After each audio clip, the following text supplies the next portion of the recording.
এই বউ, এই তোমার না সে কখন বলছি আমার রুমটা ঝাড়ু দিতে, এখনো দেওনি কেন? আম্মা, আমি রান্না করতেছি, আমার হাতে এখন অনেক কাজ। রান্নাটা শেষ করে পুরা রুম একসাথে ঝাড়ু দিয়ে দিব নে। সব কি তোমার মনের মতন হবে নাকি? আমি যখন যেটা বলবো তখন সেটা করা লাগবে।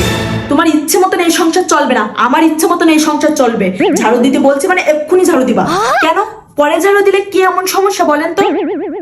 আপনার বেশি সমস্যা হলে আপনি একটু ঝাড়ু দিয়ে নিতেন। এই তুমি এত কথা বলতেছো কেন? মা যেটা বলছে সব কাজ ফেলে এক্ষুনি সেটা করে দিয়ে আসো। দেখ, তুই একটু দেখ তোর বউ আমার সাথে কেমন ব্যবহার করে। কিছু বললে বিয়াদবের মতন তর্ক করে, আমি বললে তো বিশ্বাস করবি না। এখন নিজের চোখে একটু দেখ।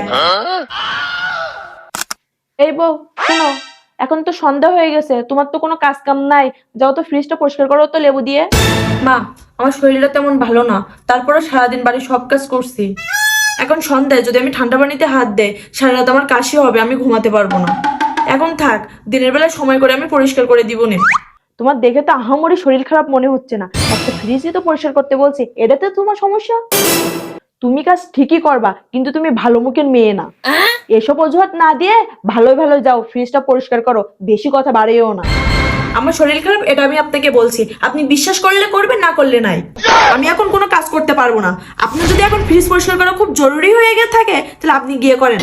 এত বড় সাহস তোমার, তুমি আমাকে এত বড় কথা বললা। আজকে আমার ছেলে বাসায় আসুক, তোমাকে আজকে উচিত শিক্ষা দিব। কেমনে শিক্ষা দিতে হয় সেটা আমার থেকে ভালো কেউ জানে না।